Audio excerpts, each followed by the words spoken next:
channel, my channel. I hope,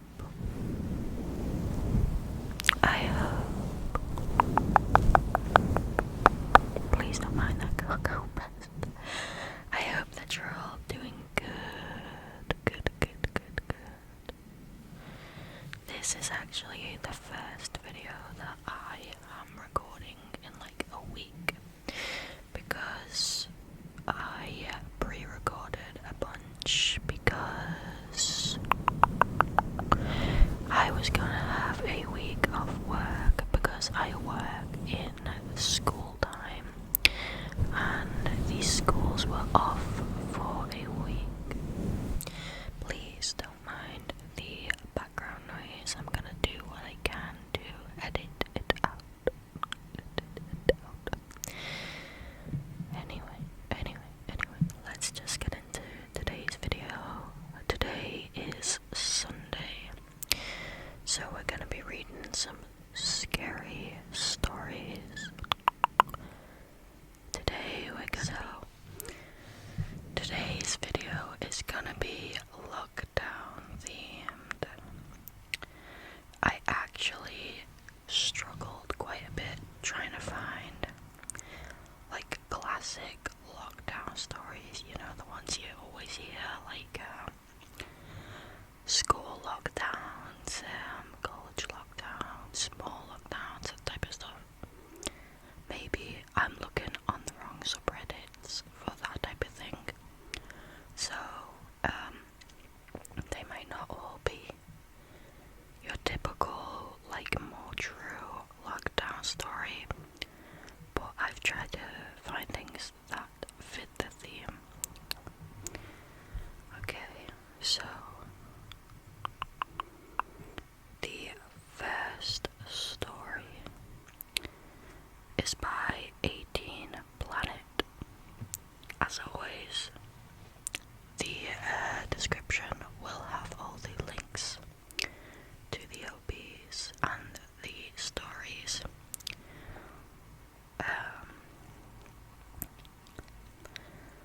The title is "My College Has Frequent Lockdowns. This time they're not letting us out." Brynhorn College is a very small country college, plopped down quite literally in the middle of nowhere. With a student body that barely exceeds 500, it's basically a speck of dust among the miles of forest surrounding it. Many of my high school friends would have balked at the notion of attending college that's 5 miles away from the closest town. But for my quiet, country-loving demeanor, it's perfect. So when I got my acceptance letter to Brynhorn College in April, I was ecstatic. The rush of packing, course selection, finding a roommate, and obtaining financial aid was as stressful as one would expect. But as soon as I set foot on campus, all of my stress melted away. I don't know what it is about this place, but everyone just seems happier here. The way people talk, the little skip in everyone's step as they walk. The professors are all passionate, even the food here tastes happier. Unless you come to Brynhorn College, it's hard to explain. But one thing is for certain, I had found my perfect match. I'd first heard about it during orientation. Until then, our orientation leaders had all been sunshine and rainbows. But a dark cloud came over their faces when periodic lockdown came up. If you can only remember one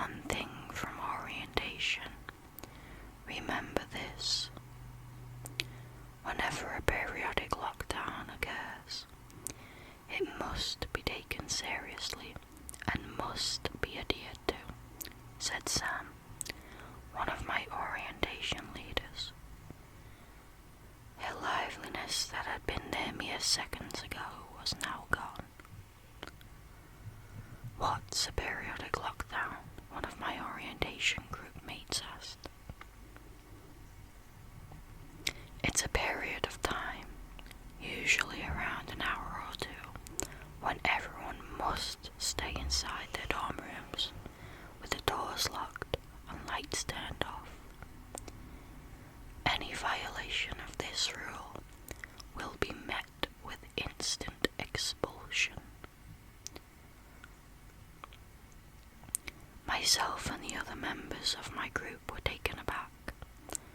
Part of me wondered if it was an elaborate prank to scare the freshmen. We moved on quickly from the topic, and it wasn't brought up again.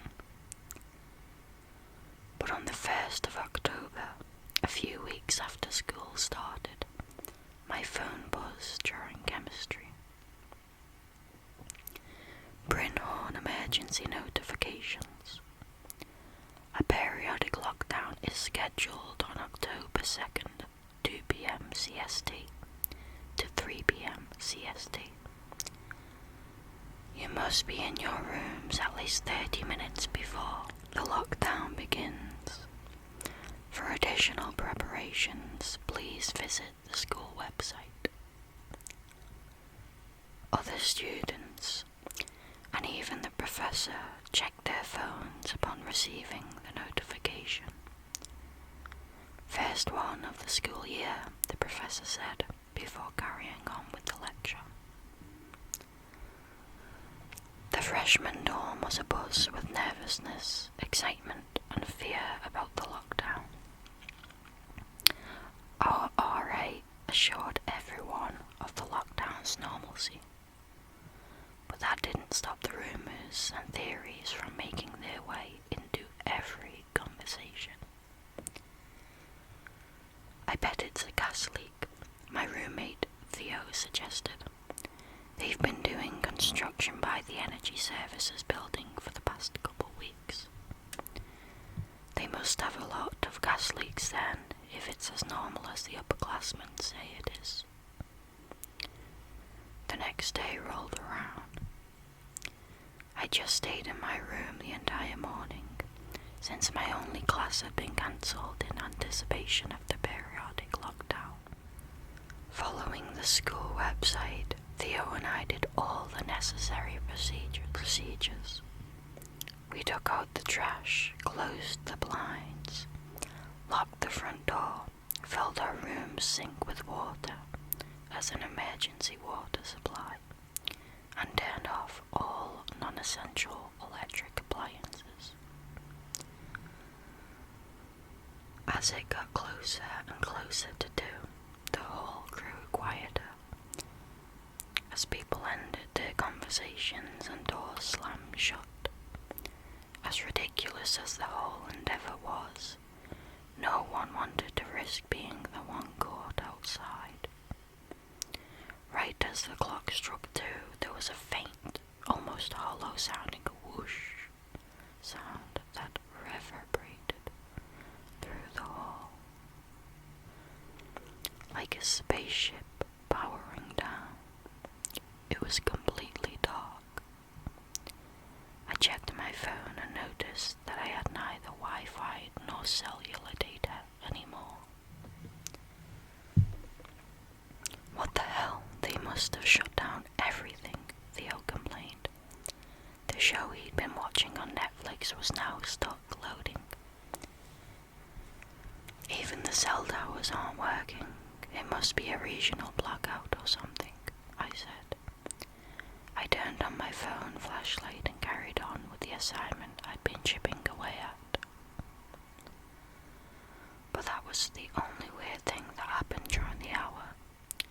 As soon as it hit 3, everything turned back on, and school resumed as though nothing had happened. Periodic lockdowns are always a bit unsettling when they happen, but I've come to accept them as just one of those weird things that colleges sometimes do. They aren't often, maybe once or twice a month at most, and never longer than a couple hours. Occasionally, a class or test is missed as a result of a lockdown, but professors were always prepared with online lecture videos and make-up testing dates.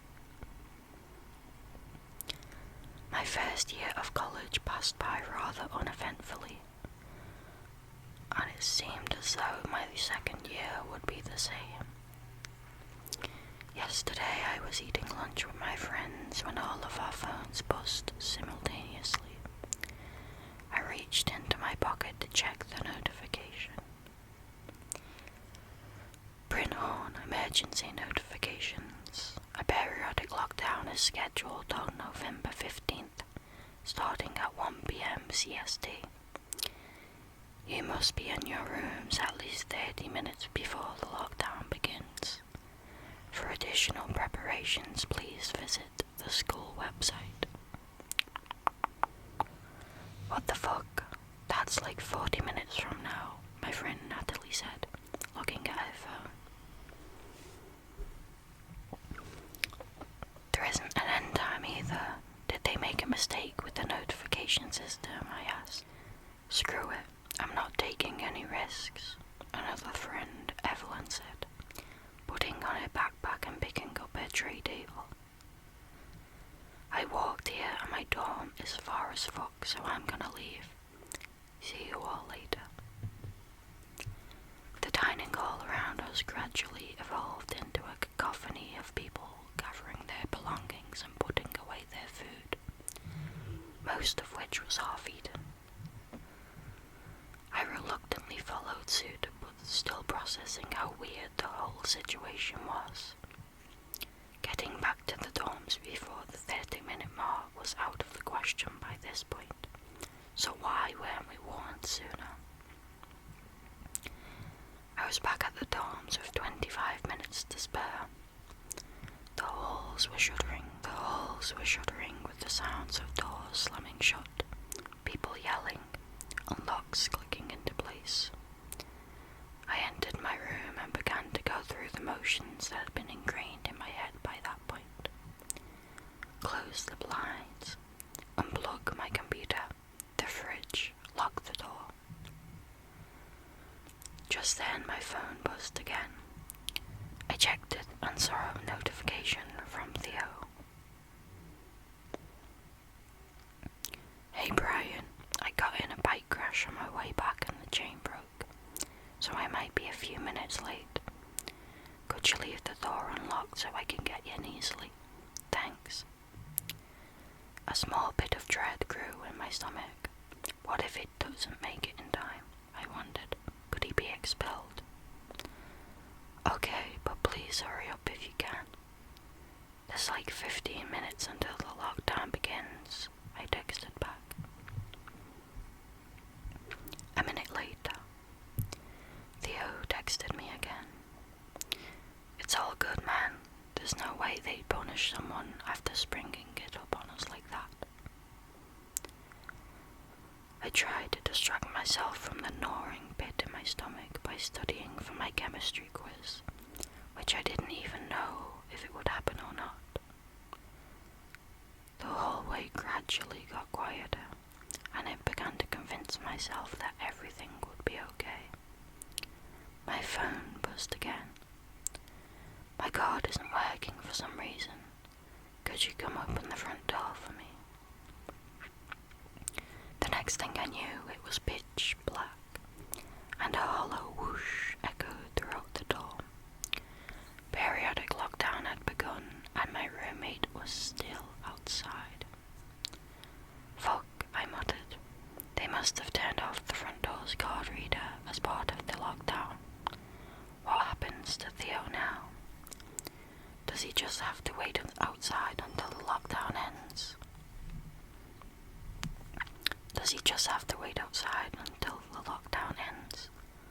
I thought about leaving my room to go open the door for him. Maybe no one will notice us if he gets inside fast enough. But what if we're both caught? Why risking myself getting into trouble when I'm safe right now? Not to mention, who knows what periodic lockdown is for? Maybe there's some kind of animal outside that could be dangerous. But then isn't Theo in danger? What if whatever's out there gets him? My head swam.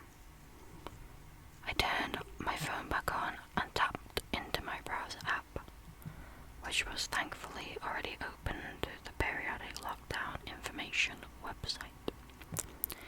I scrolled through Ask Questions section and found what I was looking for. Question: what should I do if someone else is out of their room during periodic lockdown?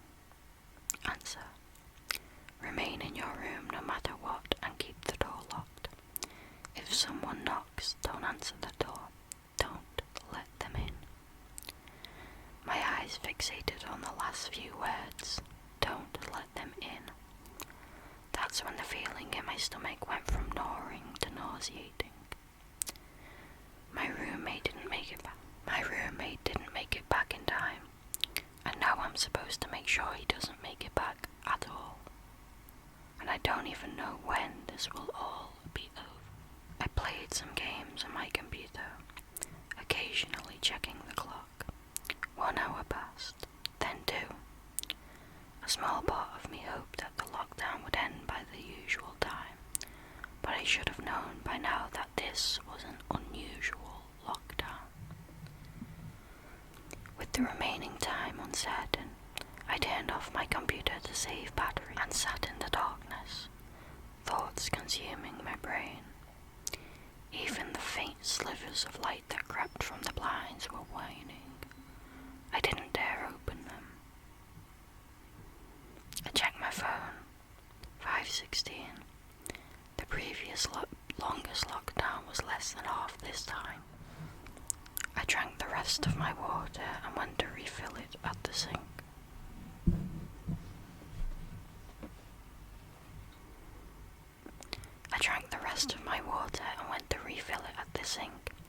Feeling my way through the pitch black room. Then I shut down my veins as I remembered the last step of lockdown preparation. Something I had forgotten about in my haste. The sink. Praying for a miracle, I turned on the faucet. Nothing came out. Panic started to fill me. Shit, this must be why they had us fill the sink. Okay, no water, fuck. How long can a human survive without water again? Is there any water left in the pipes? I tried to get the water running multiple times to no avail. There's no way they'd keep us in lockdown long enough for us to die from thirst, right? Time marched on. Soon it was late afternoon, then evening, then night. Not that I could tell from the window anyway. It had gotten completely dark before 5. Whatever was happening defied the normal day-night cycle. At around 7, I ate one of my frozen meals from the fridge for dinner. In the absence of a working microwave, I had to leave it out on my desk for a while to thaw. Nothing like slightly below room temperature Thai noodle soup to hit the spot. I went to bed a few hours later, figuring I might as well try to skip as much time as I could, hoping I'd be woken by the lights coming back on. Instead, I woke up to knocking on the door. "Brian, can you let me in?" My blood froze. It was still completely dark, but something felt off, like the air was a bit stuffier than normal. That was Theo's voice, I thought. There were more knocks. "Brian, my card isn't working. Can you please let me in?" Adrenaline shot through me, removing any lingering fatigue. I tapped my phone screen. 3:06. Fuck, I've been in lockdown for over 14 hours. I was jolted back by more pounding. "Brian, can you let me in?" Mind racing, I turned on my phone flashlight and scanned the room to see if anything was different. The light, while initially blinding, was a welcome reprieve from the previous 12 hours of darkness. There wasn't anything unusual in the room, but that didn't shake the feeling that something had changed. I slid off my bed and began making my way to the door. I didn't have a plan for what to do. I only knew that I was fucking terrified. The voice came again, louder now that I was close. The voice came again, louder now that I was closer. Brian, my card isn't working. Can you please let me in? I pressed an eye against the peephole. It was too dark to see anything, but for some reason, I got the feeling that something was staring directly back at me. My hand wandered to the doorknob before I remembered the website. Don't let them in. I stood there for a minute, my mind racing. Is it really Theo that's standing outside, or something pretending to be him? What happened to your bike yesterday? I asked, my voice hoarse with neglect and dehydration. Silence. Part of me wondered if Theo or whoever was at the door had left, but that was quickly quelled. Brian, can you let me in? More pounding. The door seemed to shake more than before, the doorknob vibrating ominously in my hand. What happened to your bike yesterday, Theo? I asked again louder. Can you hear me? More silence. Clearly whoever was on the other end couldn't hear me for some reason, or just wasn't responding. Shook by the whole situation, I felt my way back to my bed and tried to rest. Getting more sleep was hopeless by that point. Theo was relentless, knocking at the door every couple minutes or so. Sometimes I'd get a 10-minute break, other times there would be non-stop pounding for a minute straight or longer. But every single time the thing switched between pounding for a minute, the same two sentences, with the exact same intonation and inflection, almost like a recording playing on loop. Brian, can you let me in? I'm Brian, my card isn't working. Can you please let me in? Became etched into my brain. For all I knew, the school was stuck in hell and I was being tormented by a demon who thought it would be funny to imitate my less fortunate roommate. I began to cry. Less than 24 hours ago, I was a normal college student, stressed out by normal college things like friendship drama and chemistry tests. Now I was stuck in the dark with no water, no roommate, and no hope of escaping anytime soon. I began to think of my family, wondering if they knew what was happening. Maybe the FBI will start investigating and rescue us all.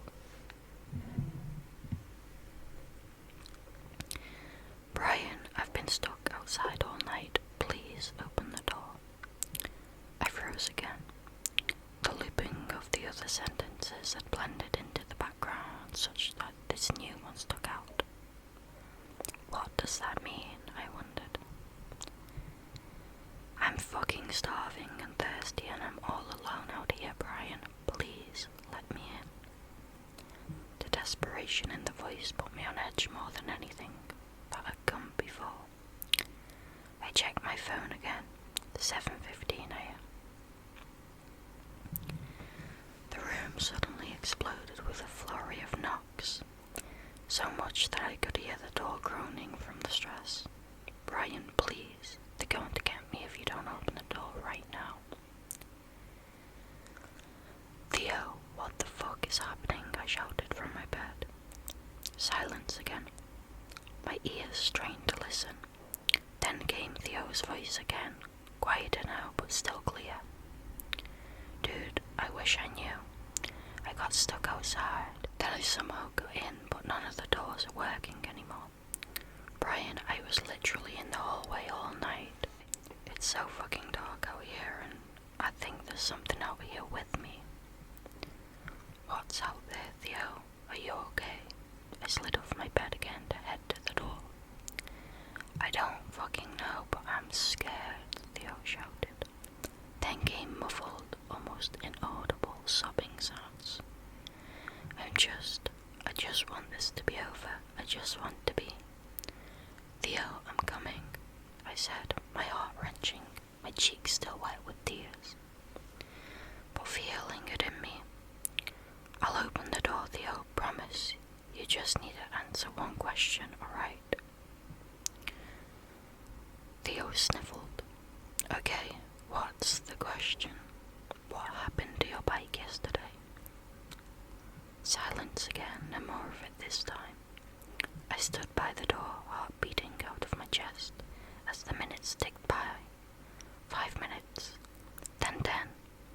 This is the longest it's been quiet so far, I thought.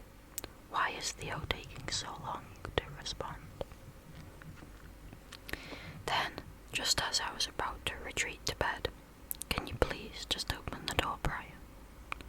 Answer the question, Theo, I said, my voice shaking. Please let me in. Theo's voice sounded almost robotic now. I began to back away. You're not Theo. You can't remember what happened to him. I was on the verge of tears again. There was pounding on the door. Please, Brian, please, I can't stay out here. I went back to my bed and stuck my head under the pillow, hoping to drown out the sounds. There was more pounding, and even through the pillow I could hear the muffled, please, Brian, please, on repeat. That's not Theo. It can't be. He'd remember, right? But then my mind wandered back to the pain and desperation in his voice. It felt so real. Clearly whatever was imitating him knew how to act. I must have fallen asleep eventually, because the next thing I knew it was quiet and noon. Time clearly worked differently now, however, because my window was still completely dark. This was the time that I truly began to fear for my life. Lockdown had now been going on for a full day, and there was no sign of it stopping anytime soon. I'll be dead in 2 days if I don't find something to drink. I tried to think of ideas, a slight headache starting to set in from dehydration. I felt my way around the room, not daring to use my phone flashlight anymore. I reached under Theo's bed and felt something smooth and metallic. I nearly cried from joy when I realized what I had found, a full soda can. I felt around more and counted 2, 3, 4 cans of Pepsi Max soda. Thank God for Theo's sugar addiction, I said to myself. The soda might be enough to get me through an extra day or 2, but beyond that I know I will have to think of something to get myself out of here. And so I'm doing the only thing I could think of. I'm turning to the internet. Even though there is no Wi-Fi or cell service, I hope that somehow, some way, my story will get out and I will be rescued. And if you're reading this, that means it did. But there's one more thing before I'm all caught up. While I was writing this story, Theo came back again. I was hunched at my desk, typing away, my computer brightness turned to a minimum to save energy, when there was a knock. Brian, came Theo's voice. Ice shot through my veins. I shouldn't say anything. He's going to try and manipulate me to open the door. I tried to focus on typing, but I found it hard to do so. Brian, please, I know you're scared. I'm sorry if I scared you, alright? I didn't move or speak, my vision blurred from adrenaline. Listen, Brian, I don't know what's happening. It's like my memory got wiped, or I don't know, but I really don't want to stay out here, please. More silence. I typed a few more words, but found that I couldn't think of more. There's something out here. I don't know where it is right now, but I hear it going from room to room sometimes. Knocking on the door. It pretends to be other people, like me. I've heard it talk with my voice. My ears perked. Could that really be Theo? Could he be different from what was at the door earlier? It should be enough for a few days. Please, Brian, I don't want to hide from that thing anymore. What happened to your bike yesterday? I asked again. Brian, I told you. Something happened to my memory. It's like I can't remember anything specific from before the lockdown. Please, Brian, you need to trust me. My heart was wrenched. Never had his voice sounded as human as it did now. But if that really was Theo out there, and if I had left him to fend for himself the past day and a half, the rule of not opening my door dwelled on me. But what if I actually had the chance to protect Theo? I don't know. Listen, the thing's gonna come back any moment now, and I'm gonna have to leave. Just please, I know it's scary. Tears built up in my eyes. As much as I wanted to open the door, I had to maximize my chances. I'm sorry, Theo, I can't. Silence again. I expected the Theo thing to start repeating its lines again, but there was nothing. And then finally, a faint, almost inaudible, "Alright." Ever since then I haven't heard from Theo, but I know that he will likely be back and try to get me to open the door again. If it actually was Theo outside, part of me doesn't want to know, because the pain of the guilt would be too much to bear. At the time this is being sent, it is currently November 16th, 2022, 7:19 CST. I will likely have 3 more days. If you're reading this before then, there may still be a chance. Please do whatever you can to end the periodic lockdown at Brynholm College. Okay, that was pretty good. I just really wish there was a part 2 to that. It'd be really interesting to hear a part 2 for that one. I'll have to keep an eye open in case they do another one. Okay, this next one is by a deleted account, and it's titled "Lockdown at My Elementary School." School lockdown drills are now as common as fire drills. I'm sure every school or country has their own style or individual protocol, but essentially it's the same across the board. Everyone is to get into a classroom, lock the door, turn off the lights, group into a part of the room out of view from the windows and doors, and stay completely silent. The goal is to disappear from whatever hypothetical active shooter is roaming the hallways. Without these drills, well, the same thing would happen as when the school shooters first started popping up. Chaos, people fleeing in all directions, creating a frenzy of targets to choose from. And more people would die, more children would die. I was a counsellor for an elementary school. My last position was my second, the first being in a hellhole for 2 years. That first elementary school was a mess, mostly because of the principal. He was old and tired, walking the halls with frazzled white hair and wrinkled button-up shirts with no tie. It seemed he was over it all, counting down the days until his retirement.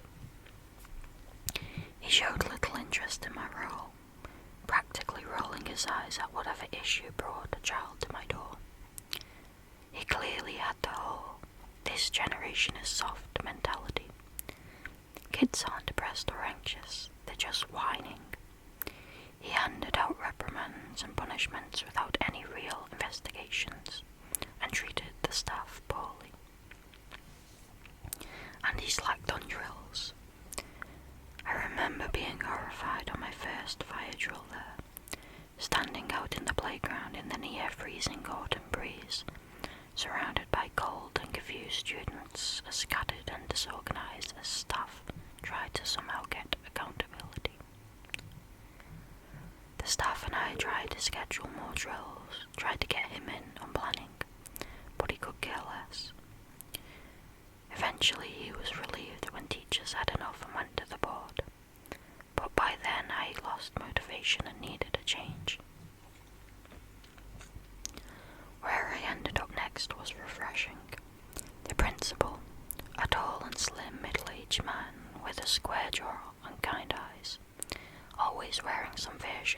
cartoon-themed tie, and the staff here take their jobs rather seriously, almost to the point of me feeling too intimidated to share ideas during meetings when I first arrived. Fortunately, I loosened up over time, and when everyone saw how much I cared for the children, I was accepted. I loved it there. I quit 2 months later. The reason I quit is something I haven't quite gotten over. I still dream about it. I still hear the sounds. The sounds that didn't make any sense as they were happening, but came together afterward into a horrific realization. I had been making my rounds that day, checking on my more needy students during their classes, making sure no one was on the verge of a meltdown or anything. I remember feeling relieved to be walking around because I had been sitting in the nurse's office with a first grader who ran and slipped on the slick floor. The custodian was in the middle of mopping. Luckily, there was nothing wrong with the child, but I advised the custodian to put a caution wet floor sign before we had a lawsuit on our hands. I was feeling good until lockdown, lockdown, lockdown. It was one of the office administrators over the loudspeaker.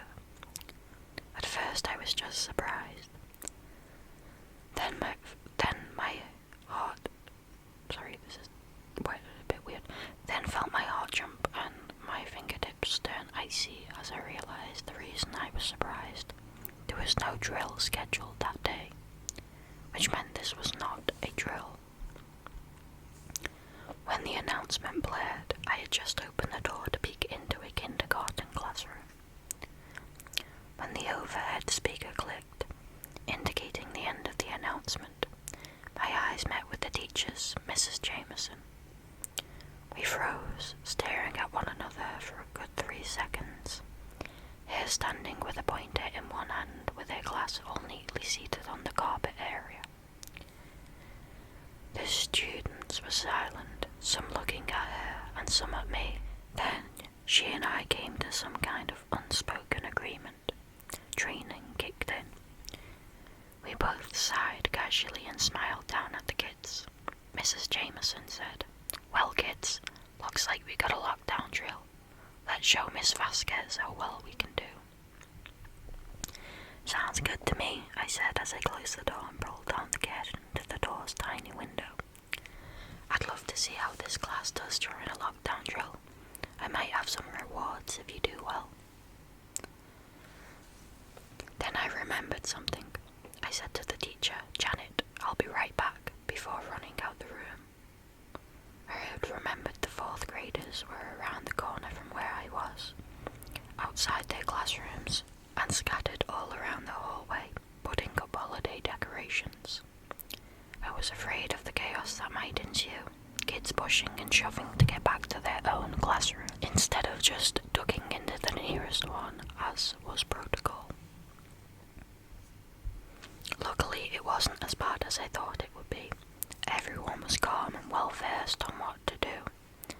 I headed some lingering and confused kids into the rooms and was about to run back to the kindergarten room when I spotted something out of the corner of my eye. When I turned around, I couldn't help but mutter, "Seriously?" At the end of the hallway, sitting just outside the edge of sunlight that casted through the windows of the double-door exit nearby, was a 3rd grader. He was curled up, knees to chest, hood pulled over, but I knew who it was. Charlie, probably doodling in his damn sketchbook, listening to music even though electronic devices were banned. The school had warned him a dozen of times, but he always manages to sneak his phone in. Honestly, I've spotted him a few times with the buds in his ears, but I let it go. Music and drawing were his thing, and he had it rough at home. I ran over, pulled his hood back and yanked out his earbuds. "Lockdown, sweetie, come on." I was tempted to sound more urgent, but I wanted to remain casual and not alarm him. Charlie, like all students in that school, took lockdown drills seriously. His eyes widened and he jumped up. We ran to the nearest room, the computer lab, and I used my key to let him in. Then I hesitated. The right thing to do would be to go in with him, but I thought about Mrs. Janet Jameson. She was young, his second year teaching, and her IA was out sick. I felt I had to help her manage those kids. There was no telling how long this lockdown would last, and she needed the help. I closed the door, turned. I realized I was probably the last one still in the hallway. It was eerie, not having another soul in the hallway. It felt abandoned. No, hollow was the right word. It felt like a hollow, like a cave. I heard footsteps, rhythmic thuds on the linoleum floor. Boots? No. They were softer than that, although too heavy to be sneakers. Or maybe the person making them were big. It was not too far off. I guess I should explain the layout. The school is only one story. From a bird's eye view, the hallways carve out what looks like two cubes close stacked on top of each other. The top being where the entrance was. Those two cubes were fused together by the same middle hallway. I was at the far bottom of the bottom cube, close to the left corner. The footsteps sounded as if coming down the left side of the top cube, so that if I were to turn down that left corner, I'd end up far away yet face to face with whoever was there. The main problem was that Janet Jameson's room was down that left side hallway. I took off my flats and tiptoed to the left corner. I was tempted to look, to just peek, but at the same time was too scared that the person would see me. The steps stopped and I heard a rattling. He was trying a door. When it didn't open, I heard him whispering something, probably cursing to himself, before continuing to walk. And it was a him, judging from that whisper. The voice was too deep to be a woman. I don't know why I waited there, listening to the footsteps coming my way. I suppose I wasn't thinking clearly because I could have just went into the nearest room. Yet I had an anxious one-track mind of getting to Mrs. Jameson's room. The man tried another locked door, another hoarse whisper. I thought I could just sprint to the room, unlock the door and rush in. No, he'd see me, and that would only draw attention to Mrs. Jameson's room, thus endangering the children. Plus, what if I couldn't get the key in and unlock the door in time before he ran up to me? I took a backward step, preparing to turn and sprint to the right corner if he got too close, when I heard a shift in the echoing steps. I listened and realized he turned down the middle hallway. I drew in a deep breath and exhaled shakily as I braved to peek around the corner. I was right. I saw no one and yet heard another door being tried, so he had to be down that middle hallway. Then, to my surprise, Mrs. Jameson's door opened without a sound. I saw her face appear within the darkness of the room. Our eyes met, and she beckoned me. I didn't hesitate. I didn't want to wait any longer and risk freezing up. I ran and made it in. As soon as I did, Janet carefully closed the door. I saw all the kids clustered in the darkest corner of the room, sitting and staring expectantly at me. "What are you doing?" I whispered harshly to the kindergarten teacher. "You're not supposed to open the door during a lockdown." "Well, you're welcome," she sighed. "I just had a bad feeling because you said you'd be back.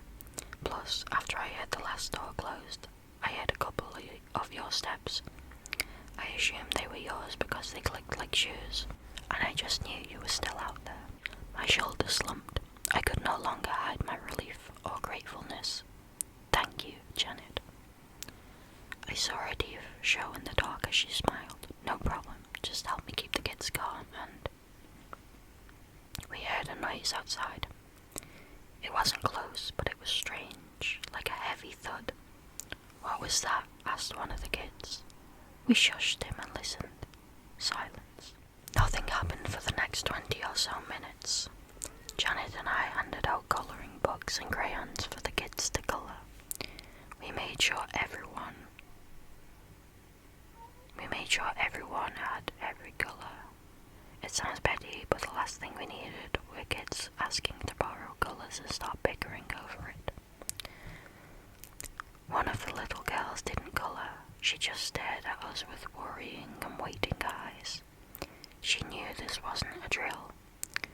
I sat down in one of the small chairs and I signalled her to come to me. She immediately ran over, sat in my lap and buried her head into my shoulder. I put my arms around her and whispered reassuring words. The rest of the class noticed this, and unfortunately it seemed to make them anxious.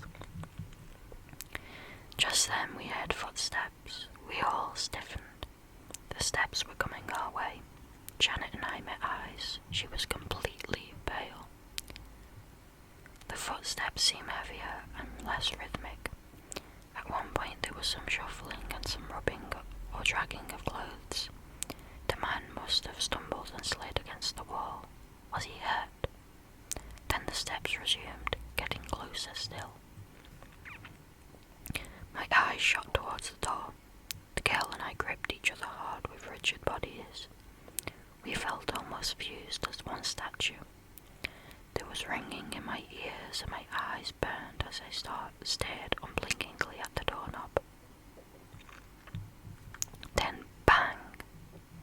It was as if someone threw their weight into the door. The kids screamed. Janet screamed. I almost did, but instead put the girl down and ran over to Janet and shook it by the shoulders. She stopped screaming and I pointed to the horrified children. At that moment, intense weight seemed to come upon us. I felt everything fade away for a moment. The screaming, the darkness of the room, the single heavy knock against the door that followed after the bang, and within our gaze we came to a mutual declaration. The kids, we both thought it. We had to keep them safe. That was all that mattered. The bookshelf, she blurted. I understood and nodded. In response I said, "Use the blanket, okay?" She nodded, understanding. Then we separated. I ran to the bookshelf and began pushing. It was used to hold other supplies like containers of extra glue sticks and yarn, not books, so it was not as heavy as it could have been, but it was heavy. "Shannon." I got it. The shelves slid across the room, getting easier as I built momentum. The kids were still screaming, but had started to quiet down. I glanced over and saw Janet had already draped the ends of the large green blanket over the coat cubby, and another bookshelf, so it hung over everyone, like a makeshift tent. Good. It would give the kids a sense of feeling hidden. She heard Janet trying to talk them down.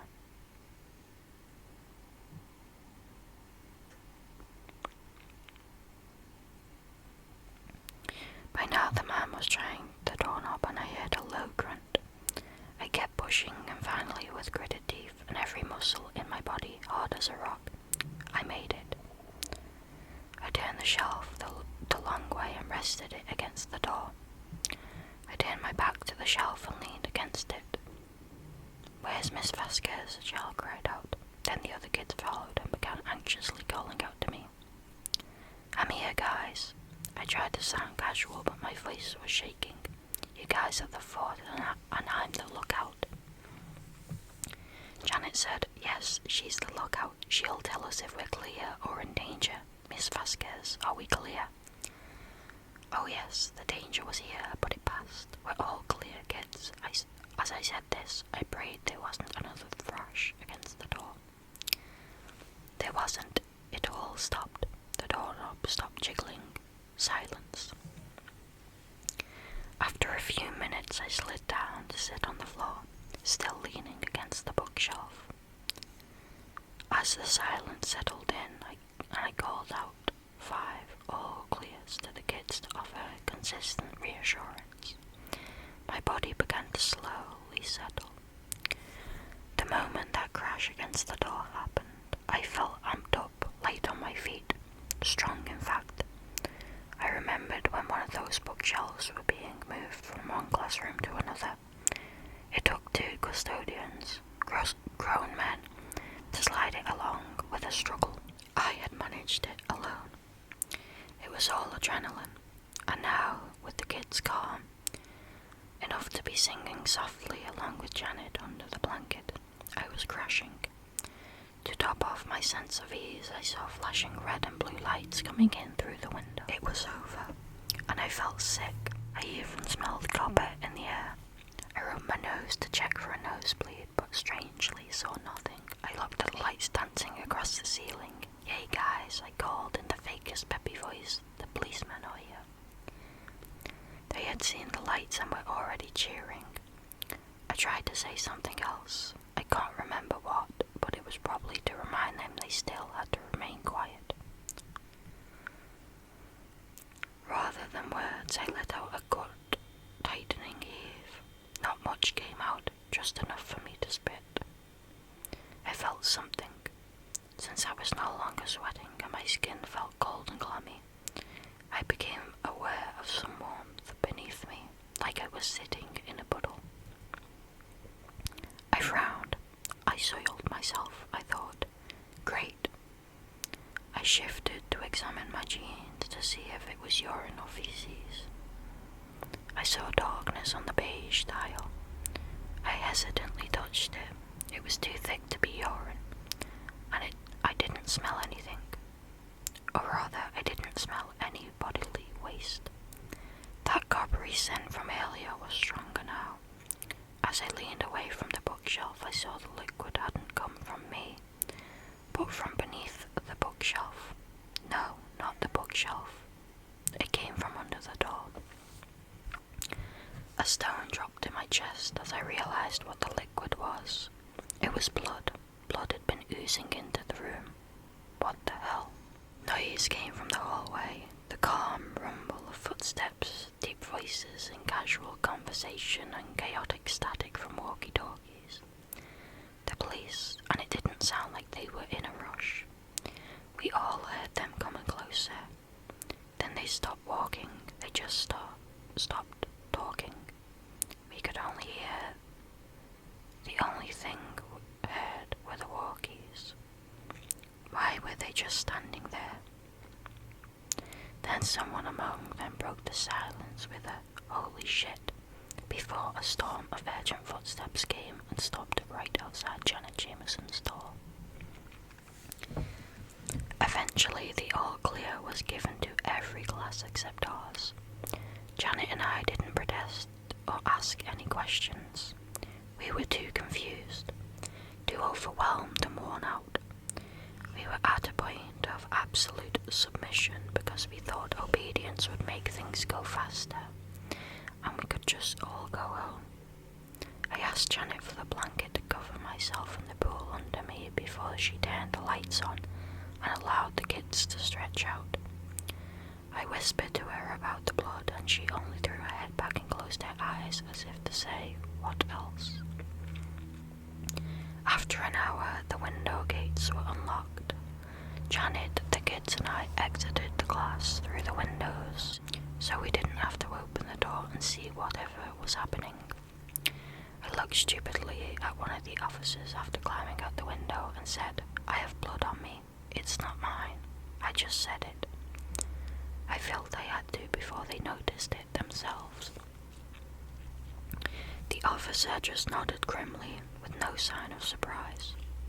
Then he escorted Janet and I to sit at the open end of the ambulance to be examined. When the medics gave the thumbs up, 2 officers came over. At first they just stood there, heads up, eyes staring at the ground. Then they removed their hats and told us there was a dead body in front of Janet Jameson's classroom door.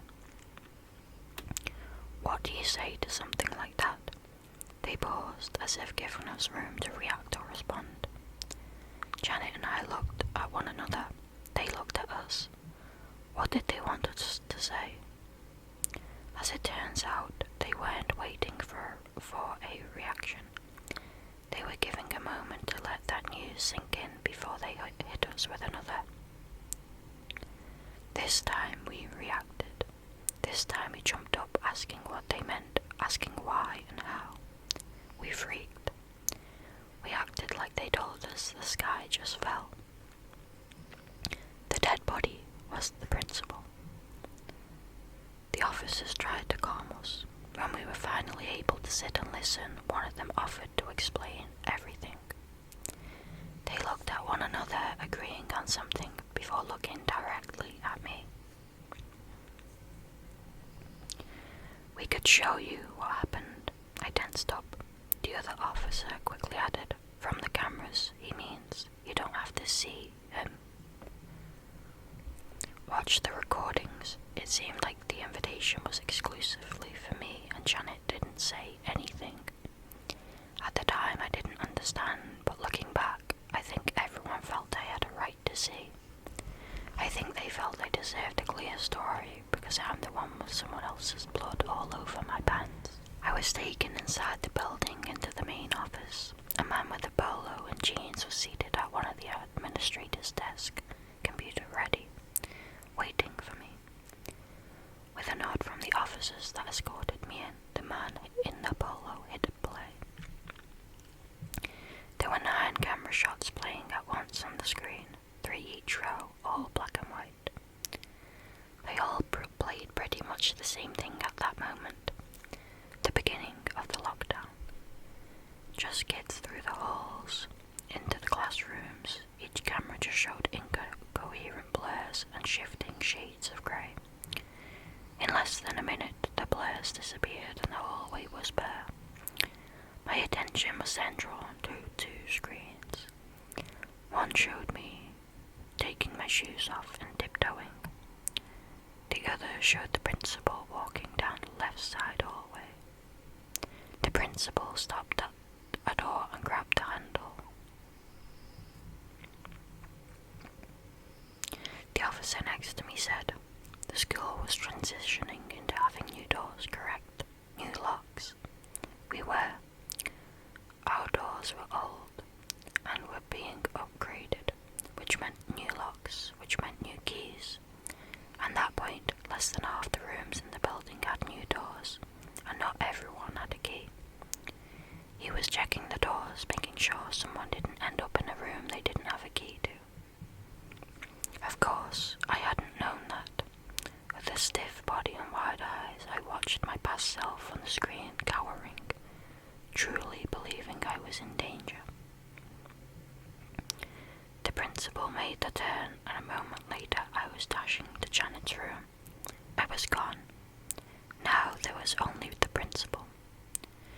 After checking a door, he seemed satisfied, like he was all finished. He leaned into the door and seemed to speak before stepping back. The hoarse whispering, it wasn't cursing. It was him telling the people inside it was only him and not to be afraid. I saw the "Caution, wet floor" sign was 3 feet away. I noticed it because something in my gut knew what was going to happen next. The principal slipped. He did a brief little shuffle, almost comedically, before his legs came out from under him. His head bounced off the floor. There was no audio, but I could hear the hollow thump.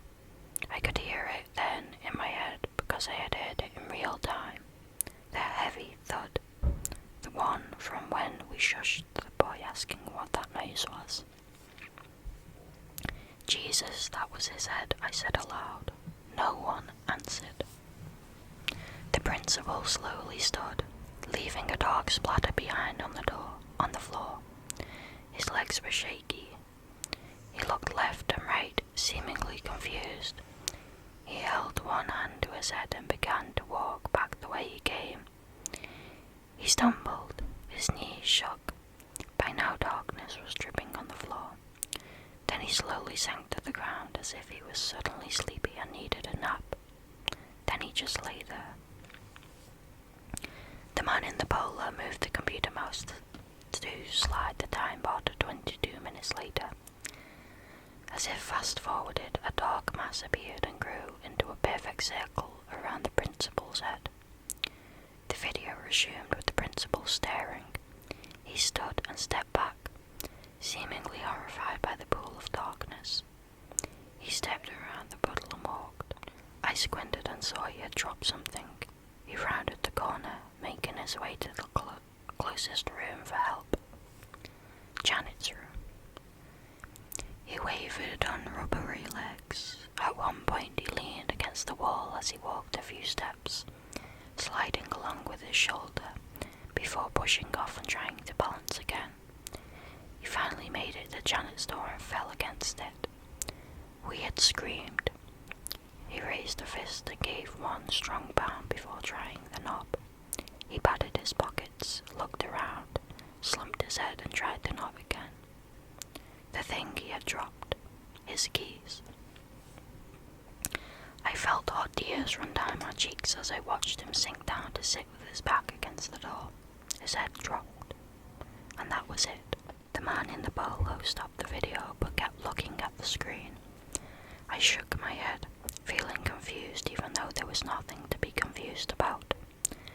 I thought about where I had been at that point in the video. I had been sitting with my back against the bookcase, which means he and I had been sitting back to back, just feet apart, while he slowly bled out and died.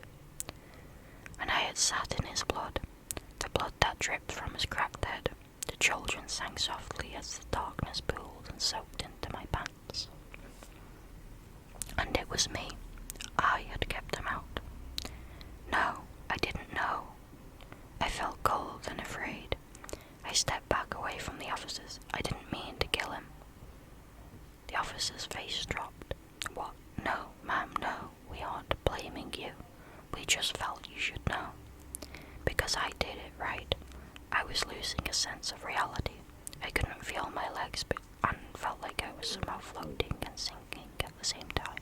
Excuse my stomach. I'm going to jail. I should, because I fucking kept him out. Ma'am. I shoved a goddamn bookcase against the door. The officer was shaking his head, reaching out to me. I passed out. I quit being a counsellor. Actually, I just stopped showing up. It was Janet who was kind enough to speak to the school county administration. She managed to turn my unannounced permanent absence into an official resignation. No one argued. No one asked me to sign or do anything. No one bothered me because they all knew. They all knew I let him die. Janet said they all feel sorry for us, her and I, that they all sympathized with our situation. But I know that's bullshit. I ripped up every get well card and popped every we miss you balloon that got delivered. They're all pretending, acting as if I hadn't let Daniel Seymour Hutchins, a married man with 2 children at home and 253 others at work, slip away in an empty hallway alone. I don't call him by name. I prefer to strictly remember him as the principal. It creates some distance, like we were only co-workers, strictly professional. Not at all like he was the shoulder I cried on when I broke up with my boyfriend, or the man who went over the spending limit for me when we did the blind gift exchange for Christmas. To top it off, we were never really in any danger. The lockdown was initiated because the police were called by a witness who claimed to see a man with a gun wandering the streets, just a few blocks away, drunkenly harassing people. When the police arrived, the man was, in fact, very drunk and did have a gun. A brief standoff between he and the police went on for half an hour before the drunk gave up. And guess what? When the police examined the weapon, it turned out to be a fake. It turned out to be a fucking paintball pistol. But that doesn't upset nearly as much as the thought that still haunts me. I could have just fucking looked. That's all I can think. There were 2 instances where I could have just looked and saved everything. The first this time I could have just poked my head around that corner and saw the principal walking my way. Then I would have put my shoes back on, stepped out and gave him a wave, and he would have approached me and passed right by that yellow caution wet floor sign. The other time I could have looked was when I gave the second all clear to Janet and the kids. I can deny it all I want. I can. On retrospect, but I had known that at the moment something wasn't right, because I just then realised we hadn't heard any footsteps walking away from the door. So why the silence? I had thought briefly. If they were still there. At that moment I thought about standing up, reaching across the bookshelf and pushing the door's window curtain aside to peek out into the hallway. If I had, I would have seen the blood trailing to the door. Then I would have looked down to see the principal slumped over. I would have shoved the shelf aside, opened the door and used that stupid green tin blanket to apply pressure and stop the bleeding. I would have done all that, but I didn't. I didn't because protocol said stay away from the windows and doors, and plus I was just plain scared. I ignored my gut and hid behind procedure. I was a coward. When I lay awake at night, I always hear a thump. What follows are the sounds of the principal walking and stumbling through my apartment. I can hear his feet on the linoleum even though I have carpet. I hear his shoulder bashing against the wall. Then I hear the heavy crash and knock on my closed bedroom door. I can almost see the knob jiggling. At that point, I always get up and frantically pull the bedroom door open. I do it every time. And every single night without fail, I collapse into tears when I see no one is there. That is incredibly sad. That twist was huge. I wasn't expecting that at all. If I have to be honest, I was gonna guess that the twist was gonna be that the young boy she left alone in the other room was killed.